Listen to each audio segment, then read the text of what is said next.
Eli Lilly's GLP-1 franchise just booked $14.9 billion in a single quarter, up 73% from a year ago. And after the bell today, T-Mobile, AT&T and Verizon each fell more than 4%, because SpaceX just declared war on the wireless business. I'm Lena. The market closed 3 hours ago, and here is exactly what moved after the bell. Let's start with Eli Lilly's blowout. Second quarter revenue landed at $22.97 billion, 48% higher than a year ago. That result beat the Wall Street consensus of $20.73 billion by $2.24 billion, an enormous top-line surprise. Non-GAAP earnings came in at $8.38 per share, against a street consensus of $6.07. That is a 38% earnings beat, one of the largest of the second quarter reporting season so far. The engine is GLP-1. Mounjaro and Zepbound together delivered $14.87 billion in the quarter, up 73% year-over-year. That single product line is bigger than the entire quarterly revenue of most Fortune 100 companies. Management then raised full-year revenue guidance to a range of $85 to $87 billion. That is a $2.5 billion bump at the midpoint versus the prior 82 to 85 range. Lilly also committed another $4.5 billion to expanding its manufacturing capacity in Indiana. And retatrutide, the next-generation triple agonist, is still in development, a shadow hanging over every competitor in the sector. Now the story that actually moved the tape after the bell. SpaceX held its first public earnings call since June's IPO. President and Chief Operating Officer Gwynne Shotwell told investors SpaceX intends to build a ground-based mobile network.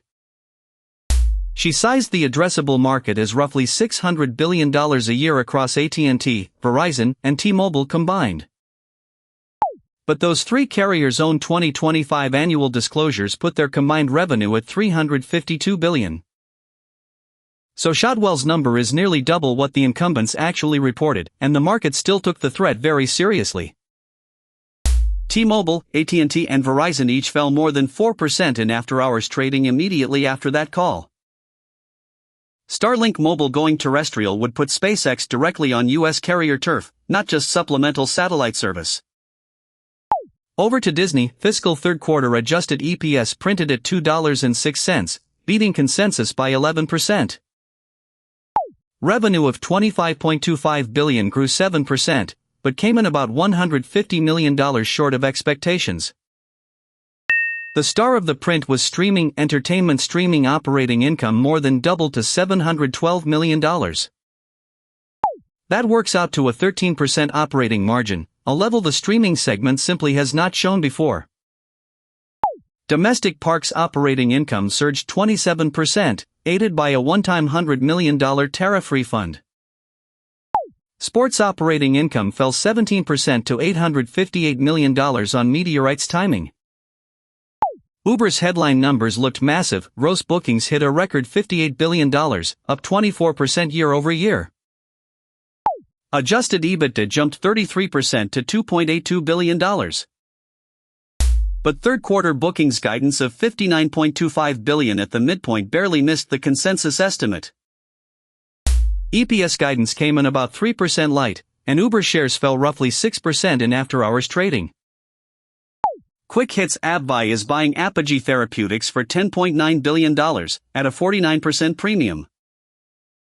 AbbVie also launched a $10 billion investment-grade bond that drew $63 billion in demand, a 6.3 times oversubscription. Skyrizi meanwhile crossed $5.5 billion in quarterly revenue, up 24% from a year ago.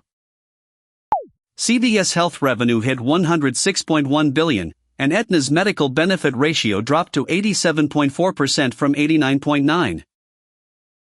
That drop in the medical benefit ratio is the clearest signal yet that CVS's insurance margin crisis is easing. Cintas closed fiscal 2026 with a record 23.14% operating margin on $11.26 billion in revenue. And Apple is seeking a preliminary injunction to stop OpenAI over allegedly stolen trade secrets, naming 3 former Apple employees. Watch item for tomorrow's open: whether those 3 carriers hold that 4% after-hours loss when the U.S. session begins. and whether Lilly's guidance raise starts to reprice the entire GLP-1 competitive set at tomorrow's open. For the full analysis of every story tonight, visit LineVestNews.com, and the free LineVest daily brief lands in your inbox every morning.